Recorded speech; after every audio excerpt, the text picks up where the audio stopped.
Ghetto Bible study. We are in Psalms 126, and the title of today's message is Thankful for the Rain. This very moment, I am thankful for the rain. What's going on with my house right now? I am thankful for the rain. The fact that my husband is 2,000 miles away and I'm here with my babies, I'm thankful for the rain.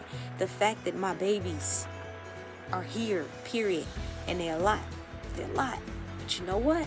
I am so thankful for the rain.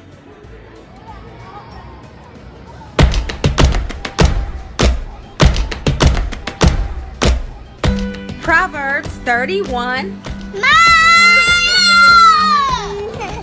You know, when you have troubles, God can actually change everything. He can turn it all around. Bad relationships, bad marriages, bad kids, situations not going your way, work relationships. When everything is all wrong, God can literally make it all right. Now, this psalm takes place when the children of Israel get to return home, back home to Zion, to Jerusalem, leaving Babylon. Now, remember, Babylon was the place where they were slaves, basically. Everything was taken away from them, and they was pushed out of their own land into the city of Babylon. So after that, God blessed them and forgave them and allowed them to come back. And that's when this psalm took place. So for us, I think we need to remember this, which is something that God did for people, and apply it to our lives, knowing that He can do it again. Our hope is in God's power and His strength of what He can do. These are things that He's already done. So if we're in a situation where we're praying for God to turn things around because everything is all bad, we know for a fact that He can. Now the next part is just asking, if you will. Let's dive into the message. When the Lord turned us around so that we enjoyed a good life in Zion again, we thought that we were dreaming. They couldn't even believe it. Sometimes we don't know what we got till it's gone. So it took for God to take their land away, push them out completely in order for them to respect and appreciate what He originally did. So now this time, when He gave it back, oh my goodness, they saw the value in it. And I hate to say this, but sometimes when we make life too good for people, sometimes we gotta slow our roll just so they appreciate us. Make our kids help out more. Make our spouses vacuum sometimes. You know what I mean? Just so when we do, they would appreciate it and not just take advantage of us. And that's what happened. That's what it took in order for the children of Israel to respect and appreciate God. He had to kick them out. So when they came back, they had a whole different mind state, and to the point that they just thought they was in La La Land. Like, this can't even be real. They thought they was dreaming. Verse 2 and 3. At that time, we laughed a lot. We shouted because we were so happy. People in other countries said to each other, "The Lord has done great things for them." Yes, the Lord has done great things for us. So we are very, very happy. And so am I. I want people in other nations and other places all around the world to see how happy I am. And not just because I'm making things happen or things are happening in my life. No, it's all because God did it. When people see my joy, when they see my happiness, I want them to see my God and how much He loved me and He spoiled my little black butt. Because when rain falls, everything changes. This verse is asking God to bless them like it was before. Bring water back into the desert. Back in the, back then in the desert, when it didn't rain, when there was no water, there was no food. Water and rain. Can you hear the rain right now? Can you hear the rain falling? In the Bible, rain is a sign of prosperity, and that's because, as this part is referencing, the land was so dry that, with no water you would die.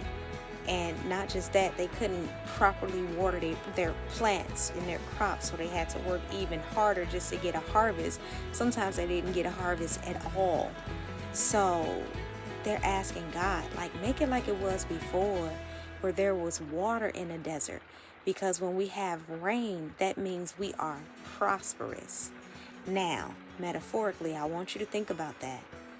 We don't want it to be sunshiny days all the days of our lives, because although that sounds great, it don't work like that. Stuff burn out when it's too sunny, when it's too dry. Things will dry out and die. There's a balance. We need rain. We need water. We need water in the form of tears. We need water, as you hear, outside. We need that rain in our lives, period, in order to grow as a person. And what makes the rain come? Trials, troubles. But in this Psalms, what's great is they're so thankful, because in the midst of them being in Babylon and all of their trials and all of their troubles, God comes and he saves the day. But that season of trials and troubles and rain and crying and tears, that's what made them grow. That's the part that made them appreciate God when he took it away. So wherever we are in life, and Lord knows I am there, I'm thankful for the rain. In this very moment, I am thankful for the rain. What's going on with my house right now, I am thankful for the rain. The fact that my husband is 2,000 miles away and I'm here with my babies, I'm thankful for the rain. The fact that my babies are here, period, and they're a lot. But you know what? I am so thankful for the rain. Verse 5 says, when people used to go out to bring their seeds, to plant them, they were literally crying. But they're going to be happy now because of the harvest. And the last part, verse 6, just goes a little bit deeper into the same thing about them crying and weeping when it was time to plant their seeds, because they were starving. That was taking food from their mouth. That was their food. The actual seeds was their food, and it was so risky to plant it in the ground that might not produce. It was scary. But when life is scary like that, situations are tough, the ground is dry, that is an excellent opportunity for God to miraculously show up and show out, because it then says, when they carry their crops back home, they will shout because they're so happy. And I am so looking forward to that part. Being in my house, my new house, because my brother, he's doing the work on the house. He's a perfectionist. And that's a blessing. That's a blessing. I've just went with the flow for so long. I've accepted whatever was thrown at me. If something is broken, I will rig it, or I will just use it broken. So to have somebody that's on my team that wants everything done to perfection, to fruition, is a blessing. And when we finally not just get in that house, but when construction and remodeling and all of that stuff is done, oh my goodness, I'm gonna be shouting like these people when they bring it in the crops. And timing is so crazy, because we came out here on July 7th. I'm curious to see what July 7th is going to look like this year. A year later, where God miraculously, through the troubles of living in an RV, a family of 5 for a whole year. Oh my goodness. I cannot wait to see what my July 7th is going to look like. I'm going to be like these people, shouting, bringing in a harvest, reaping the joy, reaping the harvest, reaping the benefits.